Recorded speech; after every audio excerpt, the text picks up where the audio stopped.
Bienvenidos a su canal de su amigo y servidor en Cristo, José Garro, transmitiendo desde la parroquia El Buen Pastor en Río Frío, Sarapiquí, provincia de Heredia, Costa Rica. Hoy con dos invitados muy especiales, el hermano Riguardón y el hermano Víctor Gamboa Delgado, pero vamos a presentarlos, vamos a dejar que Rigo se presente y nos presente al hermano. Adelante, Rigo. Buenas noches. Buenas noches, José. Mi nombre es Rigo Alfonso Ardon, soy laico católico costarricense y la noche hoy tendremos una charla, entrevista muy interesante con el hermano Víctor Gamboa. Quiero empezar citando un trozo de la Divina Comedia de Dante Alighieri que va referente al tema. Por mí se va hasta la ciudad doliente, por mí se va el eterno sufrimiento, por mí se va a la gente condenada. Antes de mí no fue cosa creada, sino lo eterno y duró eternamente. Abandonad los que aquí entráis toda esperanza. Con esta terrorífica descripción del demonio y del infierno que da Dante en la Divina Comedia, empezamos la charla del día de hoy. En diversas tradiciones religiosas, ¿verdad? Que nosotros tenemos, los ángeles son seres espirituales sobrenaturales que sirven a Dios. Sin embargo, ¿qué ocurre cuando estos seres celestiales deciden desobedecer su propósito? Bueno, esta y muchas inquietudes nos la aclarará la noche de hoy nuestro invitado especial. Para mí es un honor presentarles al señor Víctor Gamboa, quien es escritor, biblista y demonólogo católico, que nos habla desde la ciudad de Guayaquil, Ecuador. Bienvenido, Víctor. Un placer que estés con nosotros esta noche. Adelante, Víctor. Gracias, Rigo. Para mí es un placer. Gracias, mi querido José. Es todo un honor para mí estar en el canal tuyo y compartir esta sala con ustedes, ¿no? Esperemos que sea de mucho provecho, de mucha bendición y que sea precisamente el Espíritu Santo que nos guíe en esta noche para que todo lo que podamos enseñar, platicar y dialogar, porque va a ser un diálogo entre los tres, sea de beneficio para todos los hermanos que nos hacen el favor de escucharnos y vernos en esta noche. Amén, okay. Amén. Sin más demora, entonces, para no perder mucho tiempo, vamos a empezar con José. José es el que empieza el diálogo con su pregunta. Adelante, José. Sí, gracias, Rigo. No, bueno, primero que todo es un gusto tenerte acá, Víctor, de verdad que es un honor, de verdad me siento muy contento. A los hermanos en el chat, pedirles que desde ya dejen like y compartan este video en sus redes. Y la primera pregunta básica de la noche es, porque me lo han preguntado hermanos que vieron el post, ¿y qué es demonología? ¿Con qué se come eso? ¿Qué es? ¿Qué abarca? Esa es la primera pregunta, hermanito Víctor, adelante. Bueno, mira, dentro de la teología, no solamente católica, de la teología incluso protestante, tenemos lo que llamamos la teología dogmática o en el mundo protestante la teología sistemática. Dentro de ella abarcamos varias materias como la mariología, la cristología, eclesiología, etcétera, etcétera. Una de esas materias que abarcamos es la demonología y la angelología. La demonología, su término viene de ángelo. Ángelo significa o se traduce como mensajero o buena noticia, por eso la palabra evangelio, eugelio, de ángelo, es lo mismo, ¿sí? Y logos, que se traduce como estudio o tratado o ciencia. Entonces, la demonología es el estudio del daemon. Daemon no es otra cosa más que el término para demonio como tal. En demonología nosotros estudiamos a los demonios como tal. Si queremos estudiar a los ángelos, como les hablaba en un principio, entonces estudiaríamos la angelología o angelología. En este caso es concretamente a los ángeles caídos, estrictamente a ellos, a Satanás y a todos los demonios que abarcan las escrituras. Ahora, la demonología no es exclusiva de nuestra teología católica. Hay demonología judía, demonología islámica, esto en cuanto a las religiones monoteístas, lógicamente, ¿no? Pero también vemos demonología, por ejemplo, en el campo del esoterismo, en el campo incluso del mismo satanismo, demonología podemos hablar la demonología en lo que viene a ser como las religiones comparadas, es decir, el estudio del demonio a lo largo de la historia de los siglos y de las distintas culturas, porque no es lo mismo el enfoque que los cristianos católicos damos al demonio en algunos pasajes, principalmente el Antiguo Testamento, a como lo veía, por ejemplo, la fe judía antes de la Palestina del siglo I. Ha cambiado, ha habido una evolución. Entonces, el demonólogo, que es aquella persona que estudia esto, es un teólogo ante todo. Primero es un teólogo que se especializa en este campo, ¿sí? Pero que además de estudiar al demonio en la Biblia, también estudia lo relacionado con el demonio en el campo, por ejemplo, de la criminalística. Por ejemplo, en Italia existen los demonólogos, los policías demonólogos, que son agentes policiales que se encargan estrictamente de casos de crímenes donde la temática tiene que ver con el satanismo o el narcosatanismo. Entonces, la demonología es verdaderamente muy amplia. A veces creemos o mal creemos que la demonología es coger y estudiar o asistir, por ejemplo, a un exorcismo y servir de oración en el grupo de laicos y sostener al poseso. Pero en realidad no es así. La demonología es muy amplia, empezando porque estudiamos demonología de distintos campos de las distintas culturas religiosas. Entonces, un demonólogo puede ser un laico, puede ser un sacerdote, puede ser una mujer, puede ser un hombre, y su único requisito sería, dentro del campo católico, es que seas, ante todo, un especialista en ciencias bíblicas o en teología, que hayas estudiado las escrituras como tal. ¿Por qué? Porque verdaderamente, diríamos, la especialidad de demonología como tal no existe en una universidad, ¿sí? No lo existe. Entonces, empezamos estudiando de manera autodidacta. Buscamos libros, conferencias, etcétera, y por supuesto a la ayuda del exorcista, como ayuda de discernimiento. Ahora existen muchos cursos sobre exorcismo, sobre liberación, sobre demonología en distintas partes, principalmente en Roma, que van a complementar el estudio como tal. Entonces, básicamente, eso es la demonología. Víctor, ya que hablas de estas funciones de los demonólogos, bueno, ahí las tocaste por encima, quería preguntarte si un laico, como tú, que eres demonólogo, puede realizar exorcismos o simplemente los clérigos pueden realizarlos, o si simplemente, como tú, eres asistente en dichos exorcismos. Ya, eso depende de dos cosas. Podemos decir a rajatabla que no, porque así lo dice el Código de Derecho Canónico. ¿Qué dice el Código de Derecho Canónico? Que la única persona facultada dentro de la Iglesia Católica para realizar exorcismos es estrictamente el sacerdote ordenado por su obispo.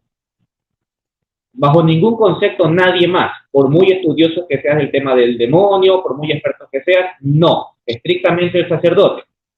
Sin embargo, el padre José Antonio Fortea, que yo creo que ustedes obviamente lo conocen, en su libro Suma Demoníaca, él enseña y nos dice, y es una realidad más que todo, que existen laicos, ¿sí?, que tienen el don, el carisma de expulsar demonios. Recuerden ustedes que en las Escrituras, ¿verdad?, en Hechos de los Apóstoles, el Señor nos habla de los dones del Espíritu Santo.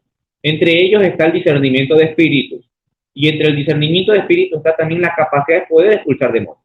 Ahora, estas personas que pueden ser laicas, pero que nacen con este don de expulsar demonios, la Iglesia, mediante un juicio crítico, sabio y pertinente, y por supuesto bajo la dirección del obispo, podrá determinar si ese laico pueda realizar exorcismo en ausencia del exorcista o sacerdote local.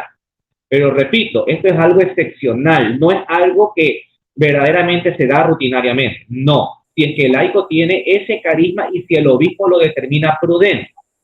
Y tercer punto, hay lugares, aunque parezca imposible, hay lugares donde aún no ha podido llegar la fe católica. Entonces, en esa ausencia, en lugares tan recónditos, ante la ausencia, pero que por ahí pueda haber un laico católico piadoso, que conozca la fe, que quizás no sea tan docto en el tema, pero que tenga esa caridad de querer ayudar a su prójimo y que conoce que hay una persona que está siendo aquejada por el demonio, ya sea una posesión, una influencia, lo que sea, puede realizar lo que llamamos exorcismo misional, que es un exorcismo básicamente como tal, no ritual, no magno, pero que actúa como un exorcismo como tal, pero repito, al igual que en el don del exorcismo, es algo excepcional. Entiéndase la palabra excepcional. Por consiguiente, dentro de la Iglesia Católica, el único que puede realizar exorcismo es el sacerdote. Ningún laico está autorizado, ni aun cuando lidere un grupo de liberación, de renovación carismática, de liberación, etcétera, etcétera. Una preguntita, perdón que me cole, Rigo. Entonces estás diciendo que esas personas que tienen ese don lo tienen, pero el obispo tiene que dar el visto bueno, ¿cierto? ¿Cómo sé yo, por ejemplo, o cómo puede discernir alguien, yo tengo ese don? Porque no se lo imagina, tiene que haber como alguna manera clara de comprobarlo. No sé si me explico la pregunta. Bueno, mira, hay una frase bíblica muy conocida, ¿no? Que dice, por sus frutos los conoceréis. Entonces, una persona que manifiesta dones, y les pongo el ejemplo del Padre Pío, por ejemplo. El Padre Pío de Pietrelcina, que todos ustedes lo conocen y saben perfectamente que él tenía como dones los estigmas de Cristo. Él era muy reservado en eso. A él, primero que él se sentía indigno de tener los estigmas de Cristo, más allá del dolor que le causaba. Pero fuera de eso, era la humildad en la cual él trataba de ocultar a toda costa ese don. ¿Sí? ¿Por qué? Porque él actuaba verdaderamente con humildad, con santidad. Entonces, cuando tú ves a personas que vociferan tener dones, que dicen que pueden sanar, que pueden curar, que incluso hacen negocio de eso, entonces claramente podemos darnos cuenta que estamos ante un charlatán, ante un mentiroso. ¿Sí? Entonces, los sacerdotes, principalmente los que se dedican a la parte espiritual, están capacitados para poder discernir muy bien y saber determinar qué persona verdaderamente tiene un don. Muchas personas, en los grupos, nosotros pertenecemos a grupos de WhatsApp, ¿verdad? Y vemos a mucha gente que manifiesta tener dones, pero que no es fácil, que no es nada difícil en darnos cuenta de que en realidad no lo tiene. ¿Sí? Entonces, los sacerdotes están especializados para eso y ellos determinarán con mucha prudencia y sapiencia qué persona tiene verdaderamente tal o cual don. Todos tenemos un don. No hay una persona católica que no lo tenga. Solamente hay que saber descubrirlo, interiorizarlo y además, porque no basta con saber que lo tengo, sino también ponerlo a disposición del resto. Yo creo, en mi humilde opinión, que el don que el Señor me ha dado, y merecido, claro está, es el don del conocimiento. Sí, yo creo que es uno de los dones más básicos y menos importantes, pero yo creo que ese lo es, porque hay dones que son verdaderamente sobrenaturales, como el don de la sanación. Me hubiera encantado, por ejemplo, pero no soy digno. Entonces, el don que el Señor me ha dado, que es el don del conocimiento, entonces hay que ponerlo a disposición, como lo hacen ustedes, el don del conocimiento, y lo ponen a disposición del resto del que no sabe, o el que sabe poco, o el que quiere aún aumentar más su conocimiento. Entonces, a todos nos da dones el Señor. Y hay personas que pueden tener el don de discernimiento de espíritu.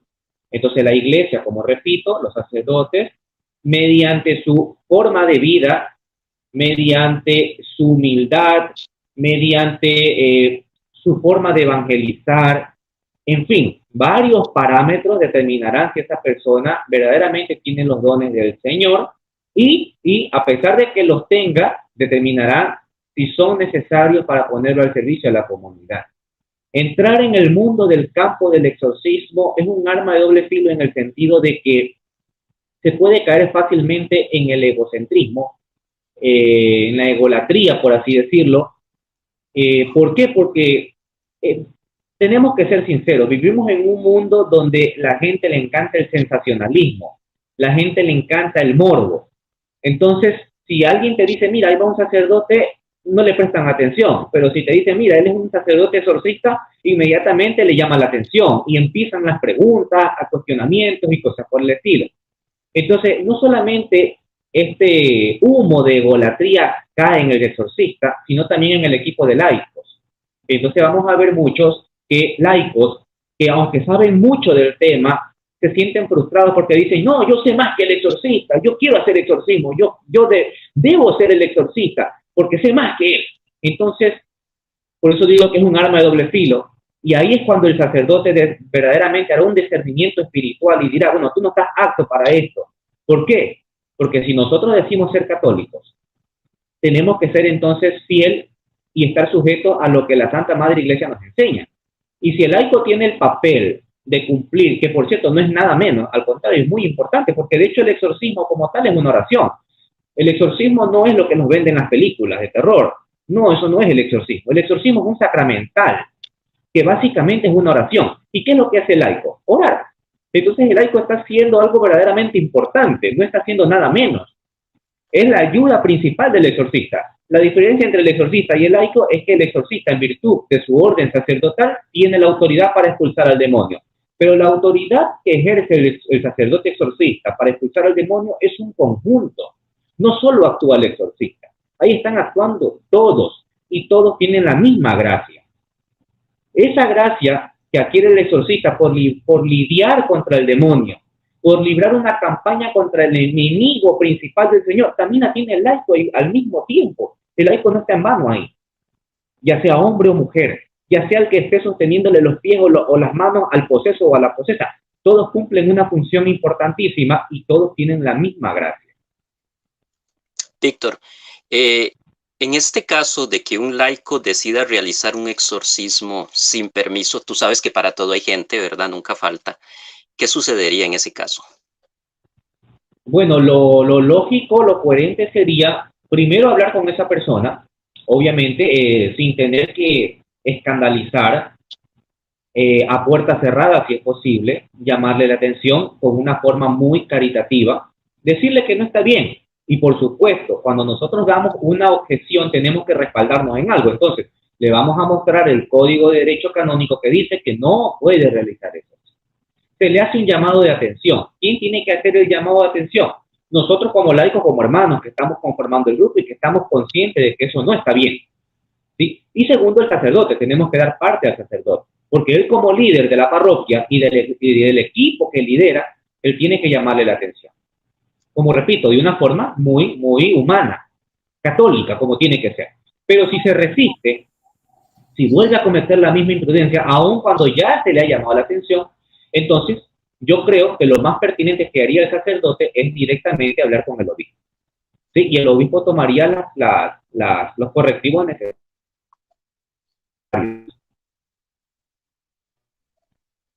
Porque si tú vas a un trabajo y te contratan para un trabajo, tú no vas a hacer lo que te da la gana. Tienes que regirte a tu horario, tienes que regirte a los mandatos que pone tu jefe, todos tenemos.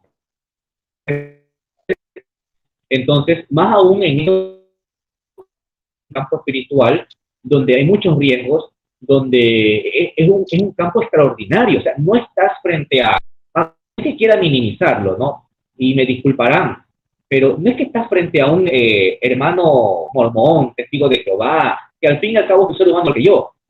Estás frente al demonio, ¿sí? Estás frente al enemigo de toda la existencia, frente al enemigo que ha hecho perder al ser humano en el pecado, frente al enemigo que combatió el mismísimo San Arcángel Miguel, frente al enemigo que mismo dijo, yo vi a Satanás caer del cielo como un rayo, frente al enemigo que gracias a él, entre comillas, gracias a él vino el pecado al mundo, y que precisamente esa es la virtud del bautismo, eliminar el pecado original que nos dejó nuestros padres, pero por culpa del demonio. Es decir, estamos ante, como dijo el Papa Pablo VI, estamos contra el enemigo más grande de la Iglesia. Y es por eso que decía el Papa Pablo VI, decía, ¿cuál es hoy la necesidad más importante de la Iglesia?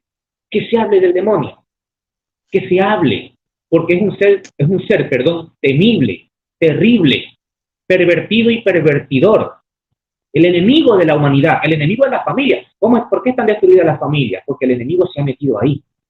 Entonces, a veces miramos solo las periferias, pero no miramos el centro del causal del enemigo. Por eso cuando Jesús termina la oración del Padre Nuestro en arameo, que dice Apotú Punerú, ¿qué dice él?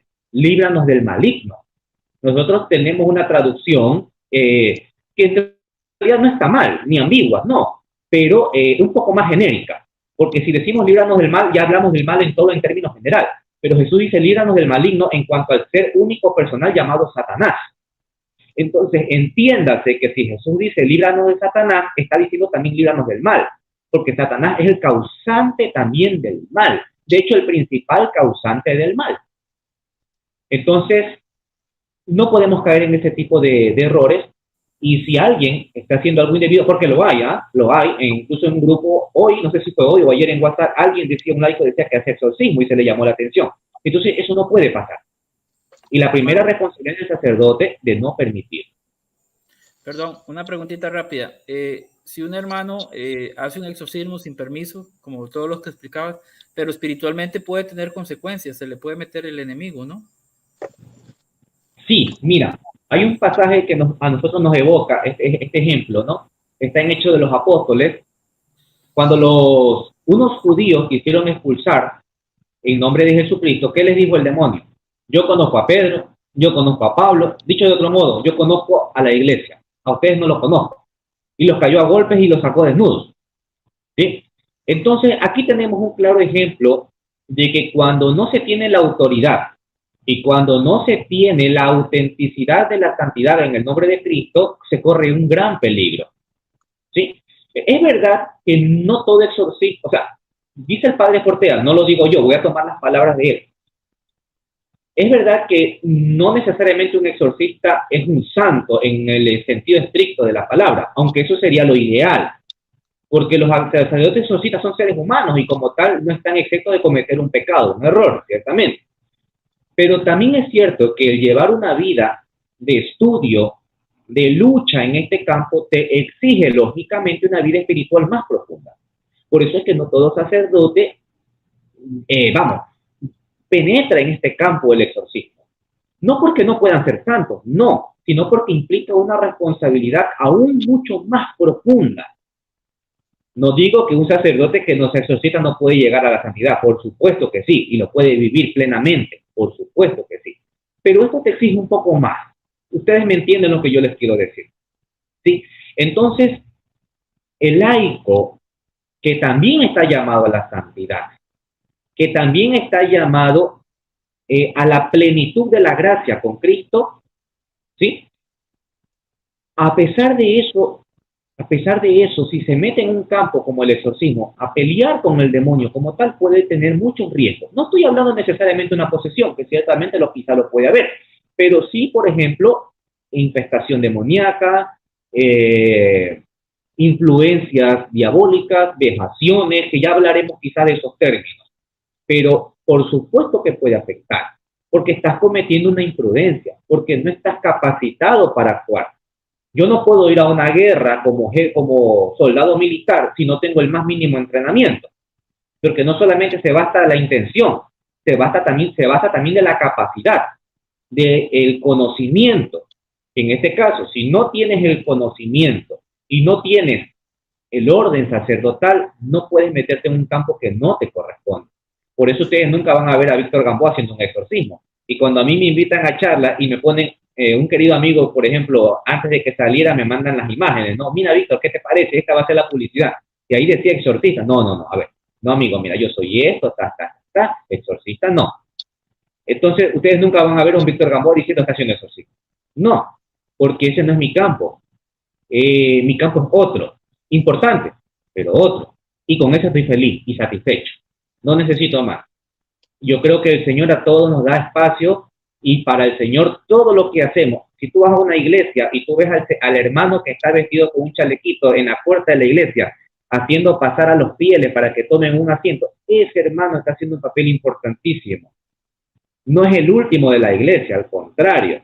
Es igual que el que está leyendo la palabra, es igual que el sacerdote que está en el altar, es igual que el hermano que está recogiendo las ofrendas. Entonces todos tenemos que sentirnos orgullosos y felices de lo que el Señor nos da en este momento. Ok, Víctor, ¿nos podrías explicar un poco cómo es que se da este proceso de cambio en cómo estos ángeles buenos llegaron a convertirse precisamente en ángeles caídos, o sea, en demonios? Bien, esa es una pregunta difícil. ¿Por qué te digo difícil? Porque antes de responderte la pregunta, yo te voy a preguntar a ti, ¿cómo quieres que te responda?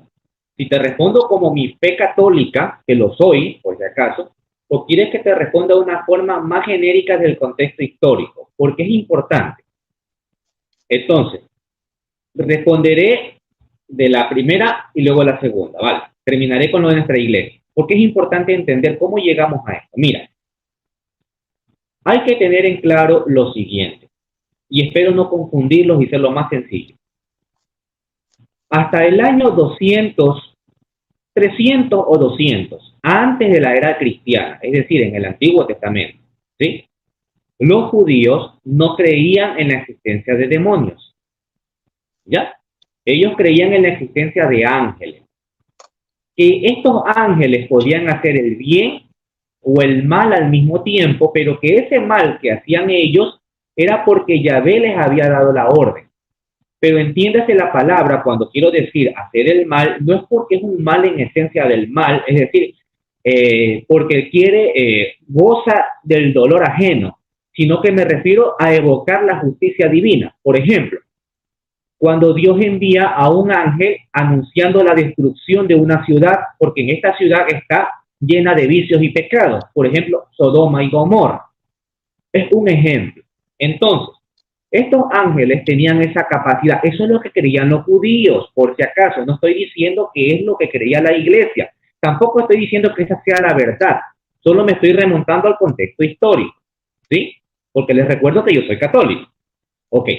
Entonces los judíos de esa época creían eso. Es por eso que en el libro de Job y en el libro de Génesis, de acuerdo a los judíos de esa época, todavía no aparece Satanás como tal. Entonces, si no es Satanás como tal, para ellos, ¿quién es ese Satán que aparece en Job? La respuesta está, por ejemplo, en Números 22:22. Ustedes pueden leer los textos en casa, ¿no? Para no extendernos aquí con la Biblia. Donde este ángel, que es el ángel de Yahvé, cumple la función de Satán. Si ustedes traducen la palabra obstaculizar, que aparece en la Biblia de Jerusalén, en Números 22:22, y la traducen al hebreo, la palabra es Satán. El ángel de Yahvé actúa como obstáculo o Satán para evitar que Baal maldiga al pueblo de Israel. Entonces, este ángel, que es el ángel de Yahvé, ¿es Satanás? Para la mente del judío de esa época, no. Es un ángel que está actuando como un adversario. Vámonos a Job. Ese ángel, porque recuerden que Job capítulo 1, versículo 6 dice así: un día aparecieron los hijos de Dios frente a Yahvé, y entre ellos estaba un Satán, o el Satán, o al Satán, da igual. ¿Qué quiere decir eso? Que es un ángel bueno. Yo sé que quizás le parezca nuevo, novedoso, contradictorio, pero les repito, no estoy hablando como católico ahorita, estoy hablando como historiador de ciencias bíblicas, para que me lo entiendan. Y eso pensaban ellos en esa época. Entonces, este ángel que se encuentra con Dios, que dialoga con Dios, tiene una función que no es tan agradable, que es ponerle pruebas a Job, porque este ángel quiere demostrarle a Yahvé de que Job no es tan bueno como aparenta, de que hay una brecha de pecado en él. Entonces le pide a Yahvé que le permita ponerlo en prueba, y Yahvé se lo permite. ¿Ok? Entonces, hasta aquí, hasta esa, porque recuerden ustedes que el libro del Génesis se escribe más o menos en torno, aparentemente, no tenemos fechas exactas, en torno al siglo V antes de Cristo. E incluso Job fue primero que Génesis. Entonces, en esa época los judíos no creían en demonios, solo en ángeles. ¿Cuándo empiezan a creer ellos en demonios? En el siglo III antes de Cristo, con la llegada de los griegos. Los griegos sí creían en demonios, pero ellos creían que los demonios eran semidivinos o divinos. Entonces, cuando esta creencia empieza a inundarse en la fe hebrea, los judíos dijeron: a ver, los demonios existen, perfecto, lo aceptamos, pero estos demonios tienen que haber sido buenos, porque de la mano de Yahvé no sale nada malo. Entonces hay que buscarle un origen. No pudieron haber nacido como demonios, y dijeron: estos tienen que haber sido los ángeles. Entonces estaba saldada la primera, la primera interrogante, la primera prueba, no sé cómo decirlo. Estaba saldado. Ya sabemos de dónde vienen, son los ángeles. Pero ahora bien, si eran ángeles y ahora son demonios, ¿por qué cayeron ¿Por qué se transformaron o por qué pecaron? ¿Qué sé yo? ¿Por qué cambiaron? ¿Por qué Dios los castigó? Entonces ahí empieza la pregunta que tú me haces, empiezan los cuestionamientos. La primera versión que apareció en la historia fue lo que llamamos como el pecado de la sexualidad, que aparece en Génesis capítulo 6, versículo del 1 al 4. Les hago rapidito, recuerden ustedes que dice ese texto que los ángeles descendieron y tuvieron relaciones sexuales con las hijas de los hombres, y que producto de esta relación híbrida entre un ser espiritual y un ser carnal, que lógicamente, biológicamente eso es imposible, pero estamos hablando que ese es el relato, entonces nacieron los llamados gigantes o Nefilim. Entonces estos vienen a ser los primeros gigantes o demonios de la historia del pueblo de Israel. Fue tan importante, Rigo y José, esta versión, que se creó un libro paralelo llamado el primer libro de Enoch, que ustedes lo conocen. Luego se creó el libro de los jubileos. Fue muy importante. Y los judíos aceptaron esta versión, pero no se quedaron contentos. Y dijeron, a ver, si son seres espirituales, como que no cae el pecado de la sexualidad, porque entiéndase que si son seres espirituales y no tienen cuerpo, ¿cómo pueden tener placer sexual? Como que es inconcebible. Y dijeron, hay que buscar otra segunda versión. Y la encontraron. Se dieron cuenta que en el libro de Proverbios, en Isaías, e incluso en pasajes del Nuevo Testamento, bueno, perdón, iba a decir del Nuevo Testamento, no existía, en pasajes, en textos apócrifos, se dieron cuenta de que la soberbia y la envidia era la ruina del ser humano. Y dijeron entonces, el pecado tuvo que haber sido la envidia. Entonces, un ángel poderoso, que por cierto en el libro de Enoch se le llamaba, los islámicos le llaman Shaitán, Satanás, Senyasa creo que le llaman en el libro de Enoch. Un ángel tuvo que haber sido el cabecilla del grupo, ese Satanás, o Satán mejor dicho, ok. Y este tuvo que haber caído por envidia. ¿Pero en qué se basó la envidia? Se basó en lo siguiente. En que un día Dios creó al hombre a su imagen y semejanza. Entonces ellos dijeron, a ver, si nosotros fuimos creados primero que los seres humanos. Segundo, en naturaleza somos superiores porque nosotros solo somos solamente espíritu y ellos son carnales. ¿Cómo es que ellos son creados a imagen y semejanza de Dios y nosotros no? Porque ellos son superiores a nosotros en cuanto a naturaleza, pero nosotros somos superiores en cuanto a la gracia. Entonces no lo aceptaron y dijeron, yo no me voy a postrar ante el hombre que es a imagen y semejanza de Dios. Dicho de otro modo, cuando tú ves al hombre, ahí estás viendo a Dios, porque Dios lo creó con sus mismas características. Amor, misericordia, justicia, piedad, cosa que ellos no tenían, aunque tenían el libre albedrío. Entonces, ellos dijeron la envidia, ese es el pecado. Y para variar les vino bien, ¿por qué? Porque si ustedes recuerdan, el pecado de la sexualidad en tiempo histórico se produce en tiempos del diluvio, ¿verdad? Es decir, que entre la creación del hombre y el diluvio pasó muchísimo tiempo hasta que estos ángeles existieran, los demonios. Entonces, esta segunda versión casi que ocurría en el momento de la creación del hombre, muchísimo antes del diluvio, y dijeron, de forma cronológica, es mucho más plausible. Y dijeron, esta tiene que ser la versión, ¿verdad? Perfecto. Pero hubo un error. Y dijeron, los judíos dijeron en sus tradiciones morales, ellos sabían que el hombre había caído en pecado por culpa del demonio. Pero en este pecado de la envidia era al revés. La carnada para que el demonio caiga en pecado era el ser humano. Dicho de otro modo, nosotros fuimos la piedra de tropiezo para que cayera el demonio. Y ellos dijeron, no puede ser así. Entonces hay que hacer otra tercera versión. ¿Verdad? Ok. Y aquí surge la más importante de todas las versiones.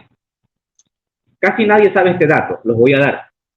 Esta tercera versión surgió un 24 de junio del año 83 en un Sanedrín que duró 8 horas, fue muy largo, de judíos fariseos. El presidente del Sanedrín era un fariseo llamado Simón ben Chetaf. un rabino importantísimo, de mucho prestigio. Él fue el primero en decir que la caída de Satanás se debió a lo que nosotros llamamos el cántico de Isaías y Ezequiel. Recuerden ustedes Isaías capítulo 12, versículo 14 y Ezequiel 28, donde aparecen dos palabras clave. En Isaías aparece la palabra clave, oh lucero, ¿cómo has caído, hijo de la aurora? ¿Ok? Ustedes conocen el resto. Y en el texto de Ezequiel aparece otra palabra importante. Hice de ti un querubín protector. Unió los dos textos y dijo, aquí está la caída. Este ser humano, que es un rey, el rey de Tiro, y que está asociado al rey de Tiro, también llamado Tiro Baal, es un paralelismo a Satanás. Dicho de otro modo, se los pongo fácil. El hagiógrafo sagrado quiso narrar la caída de un rey, pero Dios quiso, por medio de este texto, de forma implícita, narrarnos la caída del demonio. Eso dijo el fariseo rabino Simón ben Chetá. Y fue tan importante esta versión, porque ponía al demonio como caída al inicio de la humanidad. Su pecado ya no era la sexualidad, ¿verdad? Y su pecado sí iba de acuerdo a la naturaleza del libre albedrío, que era la envidia. Entonces, de ahí nos vienen todas las figuras que ya conocemos, de que Satanás se llamó Lucifer, de que era un ángel precioso, dotado de belleza, que además tenía como jerarquía un querubín, etcétera, etcétera. Esta versión, que aparece en el año 83 a.C., es la que la Iglesia Católica va a adoptar. Con esto no quiero decir que la Iglesia Católica desestimó por completo las otras dos. No, y les pongo un ejemplo. Porque ustedes saben que el Nuevo Testamento fue hecho y escrito por judeocristianos, ¿verdad? Y que mientras los textos del Nuevo Testamento más se iban apartando de los años nacientes de la Iglesia, eran más cristianos que judíos. Entonces, podemos decir, por ejemplo, que las cartas de Juan, las cartas petrinas y el Apocalipsis, ya estamos hablando de una comunidad más consolidada a un cristianismo como tal.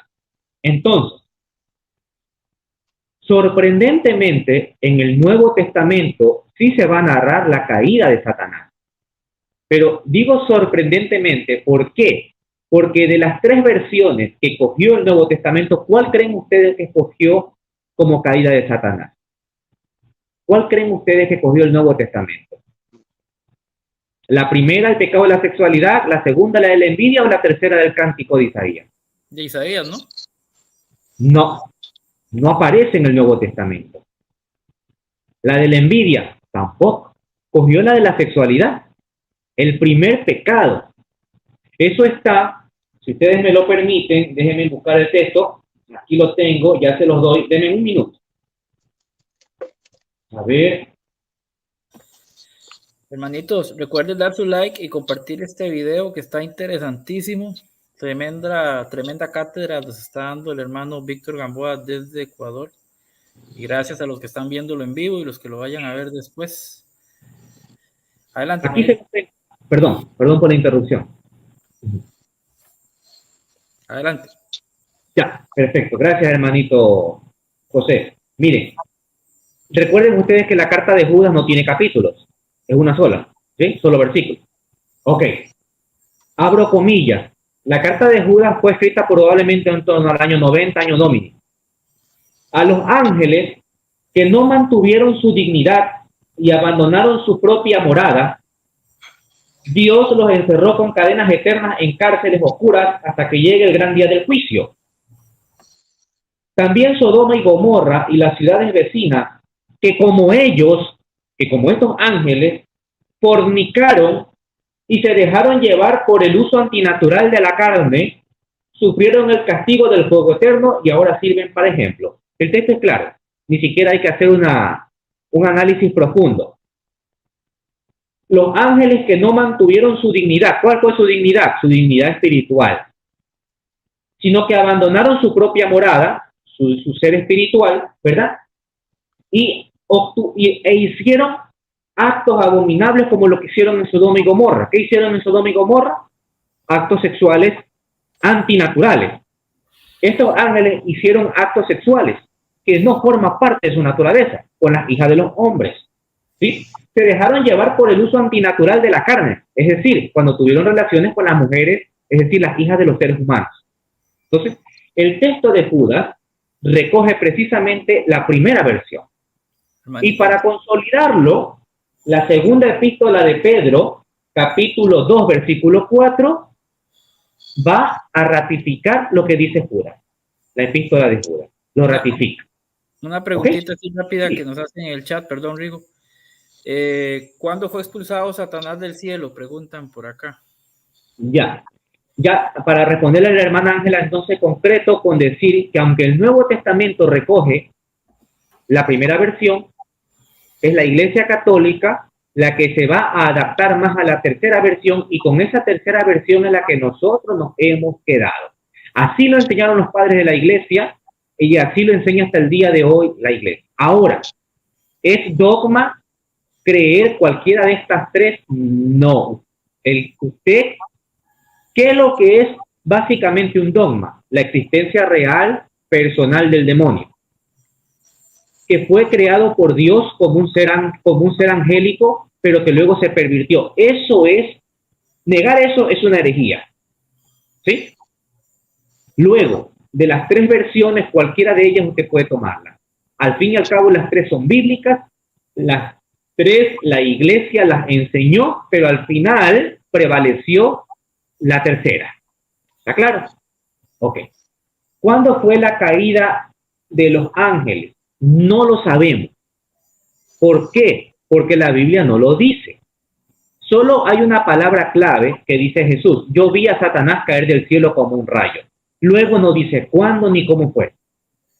Pero se entiende, de acuerdo a la enseñanza bíblica y de los padres apostólicos, de los padres de la Iglesia, es que la caída de los ángeles, y de acuerdo a las versiones que ya hemos visto, con excepción de la primera, tuvo que haber sido, lógicamente, antes de la caída del ser, antes de la creación del hombre. Antes. Porque técnicamente, entonces, de acuerdo al Apocalipsis 17, ¿quién tentó a Adán y a Eva? Porque recuerden ustedes que la interpretación de que Satanás es la serpiente antigua del Génesis es una interpretación cristiana. La vemos en el Apocalipsis. Entonces, se entiende, de acuerdo a nuestra enseñanza, que los demonios y Satanás caen en pecado antes de la creación del hombre. Antes. Y se entiende que era, de acuerdo al cántico de Isaías, porque Satanás pretendió ser igual a Dios. Entiéndase, ser igual a Dios no en divinidad, pero sí en dignidad y en poder. Entonces, es simplemente algo hipotético. No podemos decir con exactitud cuándo fue. Hipotéticamente tuvo que haber sido antes de la creación del hombre. Ok, Víctor, otra consulta. ¿Lucifer, Satán, Belcebú son el mismo demonio o son entidades diferentes? Y si entre ellos existen jerarquías. Ya. Hay exorcistas como el padre Amor, que en paz descanse, el padre José Antonio Cortea, el padre Corrado Balduzzi y otros que dicen que son seres diferentes. Satanás es uno, luego Lucifer, luego Belcebú, como una triada. No voy a decir trinidad, lógicamente, porque no son deidades, pero sí una triada maléfica. Luego viene Asmodeo y luego el demonio meridiano, ¿ok? Como los 5 primeros más importantes. Sin embargo, a lo largo de la historia de la Iglesia, siempre la Iglesia relacionó a Satanás y a Lucifer como el mismo ente demoníaco. Dicho de otro modo, la revelación de que son dos seres diferentes es una revelación basada en la experiencia de algunos exorcistas. ¿Sí? Ok. Ahora, si nos vamos al campo bíblico, empecemos. En el Antiguo Testamento, a partir del año 200 en adelante, no vemos a la figura de Satanás. Eso está claro. Y recuerden ustedes que aparece el periodo intertestamentario. Repito, en la mente de la fe de Israel, por si acaso. Ok. Nosotros como cristianos vemos a Satanás en el Génesis y en el libro de Job. ¿Sí? Ok. En el Nuevo Testamento, los demonios que aparecen como tal, con nombre e individuales son Satanás o el diablo, que es el mismo, que es el que más aparece en el Nuevo Testamento. Apolión, que aparece en Apocalipsis, Apolión. Y luego de ellos dos, ninguno más. Que yo recuerde, ninguno más.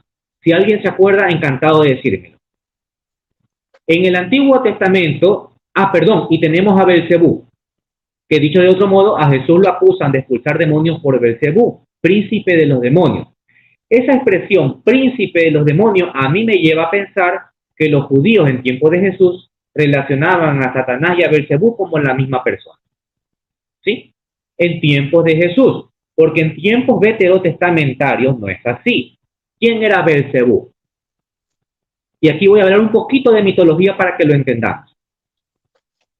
Con esto no quiero decir que Belcebú sea un personaje mitológico, por si acaso, para poder entender el contexto. En la mitología cananea y luego hebrea, existía la creencia de un gran dios llamado El dios creador. De ahí es que los nombres terminen con El.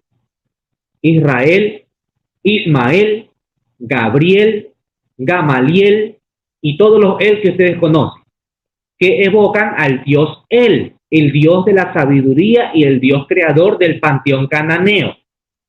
Este dios estaba casado. Todas estas creencias mitológicas vienen de los pueblos que conquistaron a Israel, entre ellos los griegos, los babilonios, por supuesto. Este dios estaba casado con una diosa llamada Astarte, y como eran dios, hombre y mujer, tuvieron hijos. ¿Cuáles eran todos esos hijos? Eran muchos, pero los dos más importantes eran el dios Yahvé y el dios Baal. Yahvé tenía la peor parte, era el dios de la destrucción, era el dios de la guerra, etc. Pero el dios Baal era el dios de la suerte, era el dios de la lluvia, de la fertilidad, y todo el mundo adoraba a Baal, todo el mundo lo adoraba. Cuando viene Abraham a implantar el monoteísmo judío, ¿verdad? El monoteísmo yavista a la tierra de Canaán, ¿verdad? Y a lo que hoy llamamos pueblo de Israel, él, por todos los medios, por orden de Yahvé, trata de sacar a Baal del camino. ¿Ok? Entonces ahí empieza la persecución contra la idolatría de Baal. Pero no era fácil. La gente seguía adorando a Baal.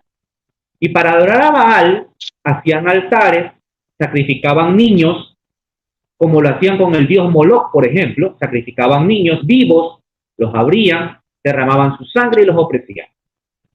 Esos cadáveres que se descomponían con el pasar de los días, ¿verdad? Germinaban las moscas. Entonces los yavistas, los seguidores de Yahvé, se burlaban de los seguidores de Baal y les decían, ahí está Baal Zebul, el señor de las moscas. Baal significa gran señor, Zebul de las moscas. Entonces poco a poco este gran dios Baal, que era el gran dios de la lluvia, terminó siendo un demonio, Baal Zebul. En tiempos de Jesús ya no era considerado el dios Baal, sino un demonio como tal. Ese es el camino que llevó Baal Zebul. ¿Sí? Entonces, esta divinidad pasó a convertirse en un demonio. Entonces, en el Antiguo Testamento como demonio tenemos los llamados peludos, ¿sí? Que son como espíritus inmundos que van en el desierto, ¿sí? Lilith no, por si acaso. Lilith no, ni me la mencionen porque Lilith es un personaje mitológico como tal. Respeto mucho a los exorcistas que dicen haber expulsado a Lilith, pero a tenor de la historia, Lilith es un personaje mitológico babilónico que aparece en la 12ª tablilla de la epopeya de Gilgamesh y que esta fue adaptada a la cultura judía. Sin embargo, en honor, a mí me gusta decir de todos los campos, para que quede claro, hay exorcistas que dicen haber expulsado a Lilith, entre ellos el padre Amor. Se las pongo ahí, ustedes tienen el juicio para razonar y determinar. Ok, Lilith era un personaje mitológico que tenía apariencia de un animal silvestre. Ok. Esos son los demonios que aparecen en la Biblia como tal. Y tenemos a Asmodeo, me estaba olvidando de Asmodeo. Asmodeo es un personaje importante, Rigo y José, porque la cultura popular y la demonología católica relaciona a Asmodeo con el demonio de la sexualidad. Por el hecho de que este demonio, que sí es mencionado como demonio, por si acaso, no como un personaje mitológico, sino como un demonio, aparece solo en un libro en la Biblia, que no lo tienen los protestantes, que es el libro de Tobías. donde este demonio quiere asesinar en 7 ocasiones a los pretendientes que se querían casar con Sara. Entonces, cuando Tobías se quiere casar con Sara, le pide ayuda a Dios y Dios envía a un ángel, que es el ángel Rafael. Y Rafael le indica cómo tiene que expulsar a ese demonio, que por cierto es una especie de sacramental, porque le dice, anda, coge un pescado, ábrelo, sácale las vísceras, quema ese pescado y esas vísceras y ese incienso hará que Asmodeo salga corriendo. Eso hace Tobías. Asmodeo sale corriendo, ¿verdad? Y luego viene un apócrifo que dice que Salomón lo capturó y lo puso a construir el templo de Salomón. Esos son los demonios que aparecen en la Biblia. Luego ustedes van a encontrar una infinidad de nombres, pero que no forman parte de las escrituras y que no tienen importancia. Con excepción de algunos nombres que exorcistas pueden revelar en sus libros. Esos nombres que no aparecen en la Biblia y que los mencionan los exorcistas, no se los pueden desestimar porque forman parte de la revelación de un exorcista. ¿Sí? Y hay que indagar en esos nombres como tal. Y hay variedad de nombres. Pero si esos nombres vienen de libros exorcistas, católicos, lo podemos creer. Pero si esos nombres me vienen a mí de libros ocultistas de Nueva Era, desechémoslos inmediatamente, que no forman más que parte de la mente humana, de la vagancia de la mente humana. Ok. Nada más una preguntita, bueno, en el ratito que ya nos queda poco tiempo, tal vez como para algo importante en este tema, hermanito, que usted nos diga, bueno, ¿cómo podemos definir una posesión y qué tipo de posesiones o ataques? Perdón, ¿podemos definir? Que tal vez nos puedas definir qué es una posesión o qué tipo de ataques hace el demonio a los seres humanos. Creo que hay vejación, infestación y esas cosas para explicarnos un poquito la diferencia, ¿no? ¿Y qué es una posesión? Ya, ok. Mira, lo que yo denomino fenomenología demoníaca. En la fenomenología demoníaca tenemos varias actividades. Empezamos con la ordinaria. Como su nombre lo dice, es la común, es la que más se realiza. ¿Cuál es esa? La tentación. Ciertamente no podemos saber qué tentación proviene del demonio y qué tentación proviene de mi propia naturaleza. Y cuando digo ciertamente no podemos saberlo, hablo de seres humanos comunes y corrientes como nosotros. Lógicamente, la gente que vive en santidad, como los grandes santos que han alcanzado los altares, sí que han podido discernir las tentaciones del demonio, precisamente por su alto nivel espiritual. En nuestra vida es más difícil. Por ejemplo, yo soy adicto al alcohol, es un ejemplo, he dejado ese vicio por 10 años, pero resulta que me viene una insistencia de querer beber. Entonces yo no puedo tener la certeza de que si esa tentación me viene del demonio o me viene producto de mi propia naturaleza, porque recuerde que una persona adicta toda su vida será adicta aun cuando no cometa la adicción. Él siempre será una persona en constante rehabilitación. Una adicción difícilmente se cura, pero sí se la puede mantener inactiva, ¿sí está claro? ¿Sí? Es por eso que un adicto, cuando cae en adicción, aunque hayan pasado 10, 20 años, cuando vuelve a caer, incluso pueden caer peor que cuando estaban antes, ¿ok? Entonces, en la tentación no podemos tener la certeza, pero sí sabemos que el demonio tienta a las personas, ¿ok? En diversas maneras. Y siempre lo va a hacer desde el lado más flaco de tu vida. El demonio conoce tus debilidades y conoce tus fortalezas.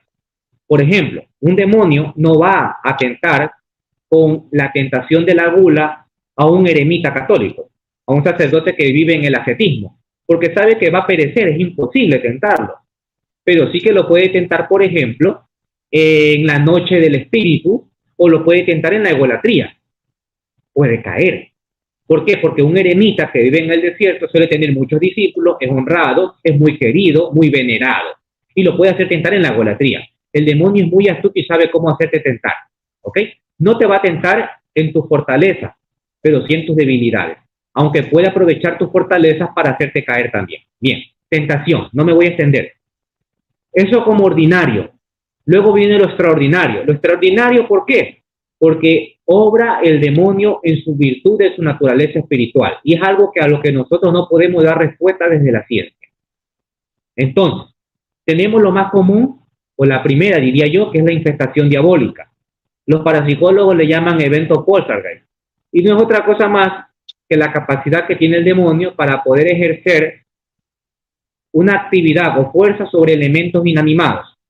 Es decir, puede prender o apagar una bombilla, moverte una mesa, puede hacer cambios de temperatura en la casa. Cuando hay eventos demoníacos, los cambios de temperatura son bruscos, lógicamente y razonablemente no explicables.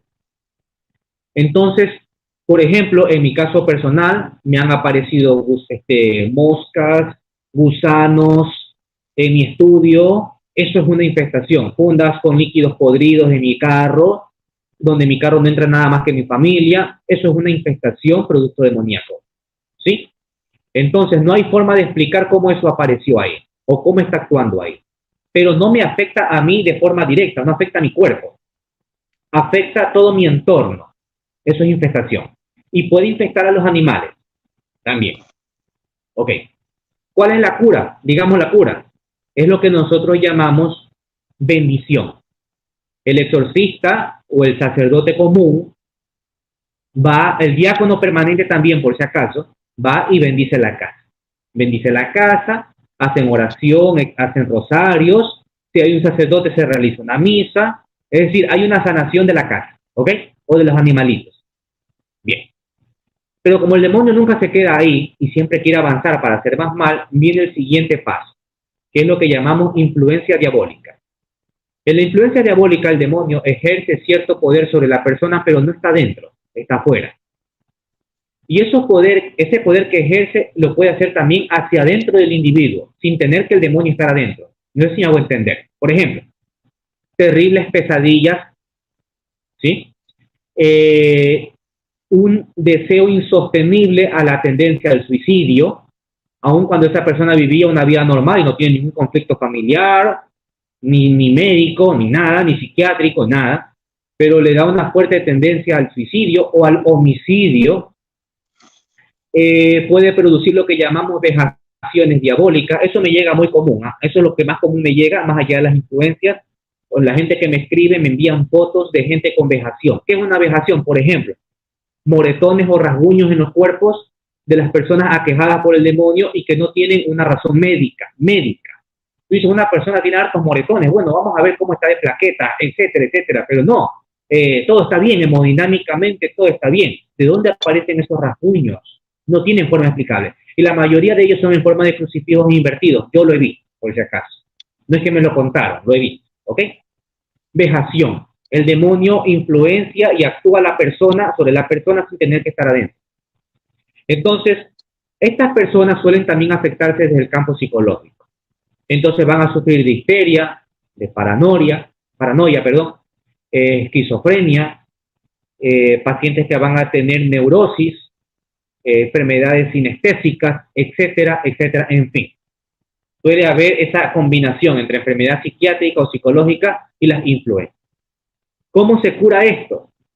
Repito nuevamente, hago énfasis, el sacerdote y el exorcista o el exorcista hacen lo que se llama oración de liberación. Aquí no hay exorcismo, oración de liberación. Lo puede hacer de forma personal, lo pueden hacer en un grupo de renovación carismática. Hay exorcistas que permiten que un laico haga oración de liberación. Lo hay, lo he visto. ¿Ok? Y por último viene la posesión. Este es el punto más elevado de malignidad del demonio, donde el demonio ya está dentro de la persona, se mete en la persona. Bajo ningún concepto influencia el cuerpo, el alma, solamente el cuerpo, ¿ok? Y en ese sentido puede manipular a la persona durante los momentos de trance. No siempre está poseído. O mejor dicho, está poseído, pero no siempre está actuando. Un poseso usted lo puede ver de lo más común, conversar con su familia, salir a un mall a pasear e incluso entrar a la misa y no pasa nada. Cuando el demonio está acechado por el sacerdote que lo increpa mediante la oración es cuando reacciona. El demonio no quiere manifestarse. Usted no crea como las películas que el poseso quiere a todo el mundo decirle, mira, yo estoy poseso y empiezo a romper las tablas, empiezo a matar a todo el mundo. Eso no hace el poseso. El demonio quiere ocultarse. El demonio no es tonto. El demonio quiere estar metido en la persona para seguir incitándolo al suicidio, o para que se mate, o para que sufra. Entonces, cuando el laico, en este caso el demonólogo, el que discierne o el sacerdote que se da cuenta y dice, aquí hay algo, hace la oración pertinente, es ahí cuando emerge el demonio como tal, porque ya se ve descubierto. Ya se ve descubierto. Entonces, cuando se ve descubierto, actúa. Y aquí hay 3 formas de actuar. Los demonios Clausi, demonio Aperti y demonio Clausi, Aperti y Abditi. Son palabras latinas. Clausi, esta denominación la puso el padre Fortea, por si acaso, no la he leído en otros libros. Me parece muy bonito, muy razonable. Clausi, cuando el demonio actúa y el poseso se manifiesta de la siguiente manera.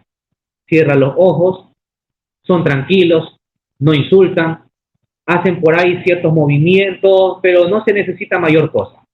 ¿Ok? No blasfeman, están tranquilos. Los Clausi. Los Aperti son al contrario, son locuaces, gritan, son agresivos, quieren hacer todo el daño posible, empiezan a blasfemar, si tienen la cara llena de malignidad, si tú le abres los párpados están completamente blancos, en fin, esos son los Aperti. Y los Abditi son los llamados ocultos, que son demonios que por más que el exorcista trate de hacer que aparezcan, no aparecen. Y se rehúsan y pueden durar semanas y no aparecen. Entonces tiene que ser un exorcista bien capacitado para darse cuenta que verdaderamente ahí está, porque la mayoría termina por decir, esto es psiquiátrico, vaya al psicólogo, vaya al psiquiatra, aquí no hay nada, o esto es simplemente una sugestión, no hay nada, pero mentira, ahí está. Entonces el exorcista bien experimentado sabe que eso es un abditi, que está ahí, pero que solamente es cuestión de tiempo para que aparezca. Y cuando aparece, aparecerá como Clausi o se comportará como Aperti. ¿Está claro? Ok.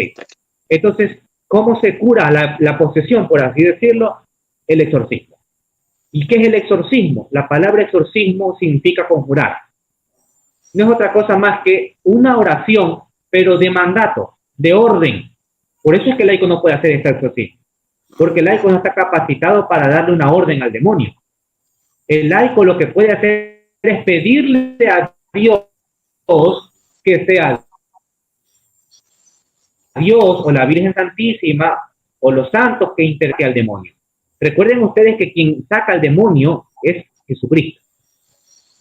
Técnicamente quien saca al demonio es el sacerdote, pero el sacerdote no lo hace por cuenta propia. El sacerdote no actúa por mérito propio. El sacerdote actúa por los méritos de Cristo.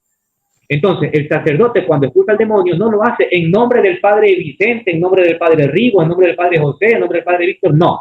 Él dice, yo te expulso por el poder que me ha conferido la Santa Iglesia Católica en el nombre de Jesucristo. Entonces, quien expulsa al demonio es Jesucristo como tal.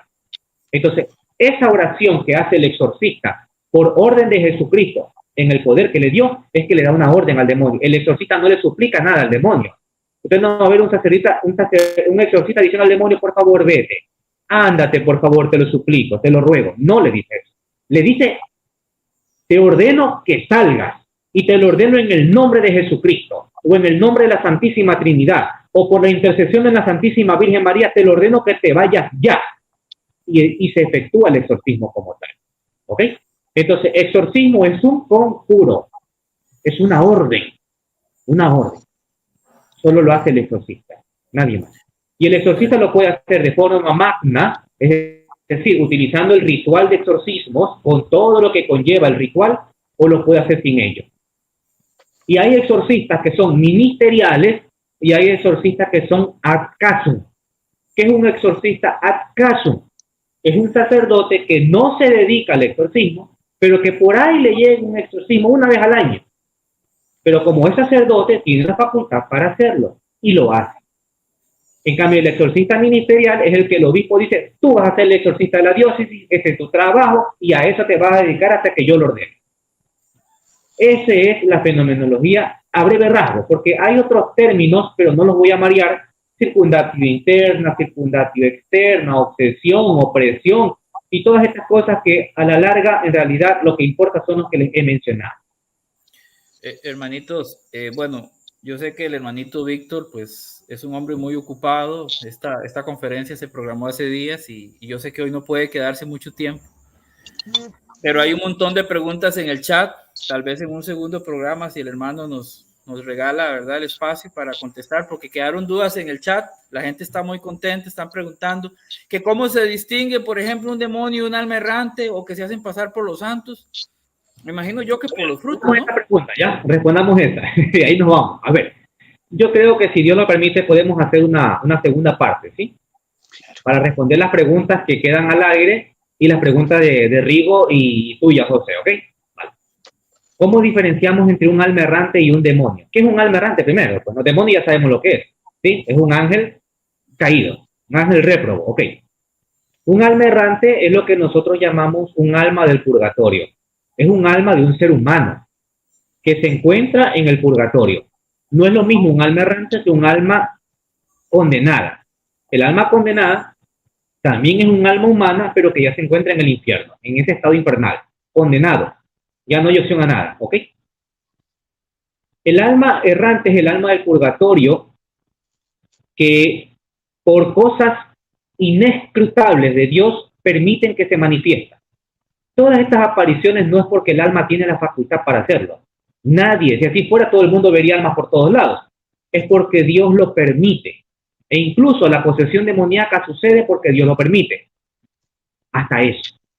Nada sucede sin que Dios no lo permita. Todo está bajo el mandato divino. Todo lo que sucede, todo lo que pensamos, todo lo que hacemos, todo lo que respiramos es porque Dios lo permite. Entonces, estas almas errantes se pueden manifestar normalmente, así nos enseña la Iglesia y la experiencia nos ratifica, que es para que oremos por las almas del purgatorio. Y en especial por el alma que se nos aparece. Pero también hay una segunda causa, para que creamos en el mundo espiritual. Porque mucha gente no cree en el mundo espiritual y creen que es cosa de locos, creen que es cosas mitológicas, pero en realidad no es así. Entonces, gracias Juan José, muy amable hermano, gracias siempre por estar en mi charla. Entonces, ¿cómo las diferenciamos? Dice lo siguiente, el padre Fortea, lo vuelvo a citar a él, la práctica así lo dice. Cuando son almas errantes o del purgatorio, cuando se aparecen no dicen nada, no hablan, no se inmutan, tienen un aspecto humano, casi siempre humano, da miedo, lógicamente. Nadie se va a ver a un fantasma y se va a poner a reír, ni a conversar con ellos. Lógicamente, corres, sales chispeado, ¿no? O te quedas catatónico. Da miedo, pero tiene apariencia humana, ¿sí? No habla, no actúa, y si tú oras o te signas o te persignas, inmediatamente desaparece. Y no necesita más que orar y echar agua bendita para que no vuelva a aparecer. ¿Ok? Eso es un alma errante, un alma humana. De esa forma se manifiesta. ¿Sí? Y por ahí puedes escuchar quizás un balbuceo o un nombre, por ejemplo, Rigo, y se acabó. Nada más. ¿Sí? No tienen mayor objetivo que eso. Pero cuando es cuando es un espíritu demoníaco, ese sí que actúa produciendo lo que ya hemos dicho, infestación demoníaca. Ese sí que te produce terribles pesadillas, te puede producir arañazos, ese sí que actúa de forma maléfica. De esa forma podemos diferenciarlo. Y no solamente cuando hay un demonio, a veces no solamente basta con echar agua bendita, con que el sacerdote ore, muchas veces no basta eso. Y el sacerdote terminará por ir más allá. Es por eso que cuando muchos hermanos protestantes, ¿sí? No sé si alguno nos esté viendo, pero es la realidad, viven estos problemas y el pastor va a la casa, ora, no sucede nada, no hay solución. Terminan por buscar a la Iglesia Católica. Es una realidad, y discúlpenme que lo diga, pero terminan buscando al sacerdote católico para que vaya a hacer los exorcismos. Y si ustedes ven programas documentales, etcétera, les pongo solo un ejemplo. Yo he visto muchos de estos casos en estas series que debo suponer que son de la vida real, historias de ultratumba, por ejemplo, que lanza la Discovery Channel, donde usted va a ver obispos luteranos que terminan buscando al sacerdote católico para que lo ayuden en los exorcismos porque no pueden expulsar al demonio. Pastores protestantes que terminan buscando al sacerdote para que les haga los exorcismos. ¿Por qué? Porque ahí se demuestra, porque el objetivo del exorcismo es muy claro, ¿ah? El exorcismo no se da porque sí. Todo tiene una causa y un efecto. ¿Por qué Dios permite el exorcismo? ¿Por qué Dios permite la posesión y luego el exorcismo? ¿Por qué? Hay una causa, porque está sufriendo la víctima. La víctima está sufriendo, pero ¿por qué lo permite? ¿Acaso Dios se deleita viendo sufrir a un ser humano? No, claro que no. Hay una causa. Entonces, ¿por qué lo permite? Primero, porque con el sufrimiento de esa persona se va a santificar toda la gente que está presenciando el exorcismo. Segundo, si la persona es poseída por su propia culpa, porque hizo ouija, brujería, satanismo, ya sabrá que lo que hizo tiene repercusiones y técnicamente lo volverá a hacer, ¿verdad? Tercero, si era escéptico, no creía en las cosas de Dios, no creía en el mundo espiritual, ahora sí que lo vas a creer. Cuarto, aquí se demuestra el poder de la iglesia. Aquí está el poder de la iglesia, que ella tiene autoridad para expulsar demonios, la única. En el siglo XVI, cuando sucedió lo que llamamos el caso de Laon, en Francia, en la Catedral de Francia, una niña de 16 años llamada Nicole Aubry fue poseída por un demonio. Para sorpresa, era la primera vez que se documentaba un exorcismo con psiquiatras y con periodistas, y era la primera vez que aparecía Belcebú en pantalla. Y resulta que recién había germinado el protestantismo. Estamos en el siglo XVI. Y se empezó a cuestionar la eficacia de la Eucaristía, porque los protestantes negaban la presencia real de Cristo en la Eucaristía. No todo el cuerpo protestante, lógicamente, pero sí que los protestantes más agresivos lo negaban. Entonces, en ese exorcismo, donde fue gracias a la Eucaristía que se logró la expulsión de Belcebú, es que la iglesia volvió a tener esa primacía, y muchos protestantes abandonaron el protestantismo y se convirtieron al catolicismo. Y otros volvieron a ser católicos. Los que nacieron protestantes volvieron a ser católicos. ¿Por qué? Porque demostraron que mediante la Eucaristía esta niña quedó libre del demonio. Entonces, el exorcismo también tiene como causa principal la eficacia y el poder de la iglesia. No se da una posesión porque así es sencillo. Tiene una causa, y esas son las causas. Y esos son los efectos que el Señor quiere demostrar. Entonces, han habido casos de gente que ha quedado aquejada por el demonio y no busca la iglesia. Y son católicos. Y yo les pregunto, ¿a dónde fuiste? Fui donde un brujo. Como dicen en México, la regaste, pues. La regaste más. Si tú eres católico, tienes que saber que el mal no se combate con el mal. Mira, aquí en Guayaquil hay un periódico muy importante que se llama El Extra. Un periódico bastante sensacionalista. Mi papá fue periodista de ese periódico, por si acaso. Y un día me llamaron para una entrevista porque un chico había ido a Estados Unidos y le habían regalado la muñeca Anabel. Ustedes conocen a la muñeca Anabel. Lógicamente no es la auténtica. La Anabel auténtica se encuentra en el Museo de los Warren. Ok, pero era una réplica, porque la réplica de la Anabel se vende como pan caliente allá en Estados Unidos. Hay que estar locos para comprar una muñeca de esas, pero la gente lo compra. Ok. Y decían que esta muñeca, que era una réplica de Anabel, actuaba igual que esa muñeca, estaba poseída. Entonces este chico, que fue a Estados Unidos, le regalaron, una familia le regaló esa muñeca porque quería deshacerse de esa muñeca. Y él bien bonito la trajo acá a Guayaquil, y como él tenía el don del espiritismo, no sé, brujería, no sé qué cosa, según él, expulsaba demonios mediante Anabel. Entonces me invocaron a mí para que yo corroborara eso. Entonces, lógicamente, que dio un comentario radicalmente opuesto. Tú no puedes expulsar al demonio con el demonio. Jesús lo dijo, Satanás no expulsa a Satanás, porque si Satanás expulsa a Satanás, su reino se divide y no prevalece. Entonces, en el periódico, ¿qué fue lo que yo dije? La única manera de erradicar casas infestadas por demonios es llevando a la iglesia católica para que ella, mediante los sacramentos y sacramentales, erradique el mal. La iglesia lleva el bien. Entonces, no vas a llevar una muñeca infestada por un demonio para expulsar un demonio. Es incongruente, pues. No tiene sentido. Llevas a la iglesia. Ese fue el argumento que dije, obviamente, en el periódico. Entonces, lamentablemente, mucha gente no piensa eso. Y eso vemos más en las partes rurales, ¿verdad? En los pueblos, donde la gente, ¿qué es lo que hace cuando tienen problemas financieros, matrimoniales o de salud? Buscan al santero para que les haga la limpia. ¿Y cómo terminan? Influenciados y poseídos. Terminan peor. Y tienen al párroco ahí a la vuelta de la esquina, pero no lo buscan. Entonces, esas son las necesidades de charlas como esta, y te agradezco, José y Rigo, por permitirme hablar aquí en su canal, para poder llevar estos temas que son importantes, como la apologética, que son muy importantes y que gente no conoce y cree que yendo a un brujo, a un santero, se van a curar. No, la terminarán peor. Vienen a la iglesia y no buscan ayuda de la iglesia. Vienen a la iglesia, yo he visto gente quejada por el demonio, viene a la iglesia y busca un pastor protestante. Por Dios, tenemos a la iglesia, aprovechemos esa riqueza.